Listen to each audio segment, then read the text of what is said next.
Henry derby தெற்கு கரோலினாவில் உள்ள வடக்கு சார்லஸ்டன் உயர்நிலைப் பள்ளியின் முதல்வர். பகலிலே அவர் ஒரு அர்ப்பணிப்புள்ள பள்ளியினுடைய தலைவர். ஆனால் அவர் வாரத்தில் 3 இரவுகள் இரவு 10 மணி முதல் காலை 7 மணி வரை வேலை செய்கிறார். அவர் தனது வால்மார்ட் உடையை அணிந்து அலமாரிகளில் பொருட்களை அடுக்கி வைக்கிறார். அவர் சம்பாதிக்கும் ஒவ்வொரு டாலரும் உணவு, வீட்டு வசதி அல்லது மற்ற அடிப்படை தேவைகளுக்கு சிரமப்படும் மாணவர்களுக்கு நேரடியாக செல்கிறது. தேவையோடு ஒரு குழந்தை இருக்கும் வரை என்னால் முடிந்ததைச் செய்வேன் என்று ஹென்றி கூறினார். ஹென்ரியினுடைய இரவு வேலை பற்றி மக்கள் அறிந்து கொண்டார்கள். ஏனெனில் அவர் முதலில் ஒரு சிலரிடம் மட்டுமே கூறியிருந்தார். வால்மார்ட் சக ஊழியர்களில் ஒருவர் இவர் ஒரு முதல்வர் என்பதை உணர்ந்தபோது இந்த செய்தி அமைதியாக பரவியது. அவருடைய கதை வைரலாக மாறியது. மேலும் மற்றொரு சமூக ஆர்வலர் ஒரு கோ ஃபண்ட் மீ என்ற அமைப்பை தொடங்கினார்.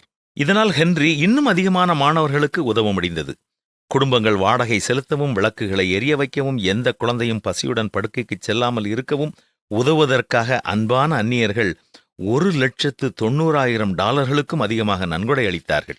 மிகப்பெரிய வெகுமதி பணமோ அல்லது விருதுகளோ அல்ல. தன்னுடைய மாணவர்கள் தன்னம்பிக்கையிலும் நம்பிக்கையிலும் வளர்வதை பார்ப்பதுதான் எனக்கு மகிழ்ச்சி என்று ஹென்றி கூறினார். இத்தனை வருடங்கள் இதை செய்த பிறகும் அவர் இன்னும் தொடர்ந்து முன்னேறி வருகிறார். வால்மார்ட்டில் அவர் பணிபுரிவதைக் கண்டு அவருடைய சில மாணவர்கள் ஆச்சரியப்பட்டார்கள். நேர்மையான அனைத்து வேலைகளும் கௌரவமானவை என்பதை தன்னுடைய மாணவர்களுக்கு கற்பிக்க முயற்சித்ததாக ஹென்றி கூறினார்.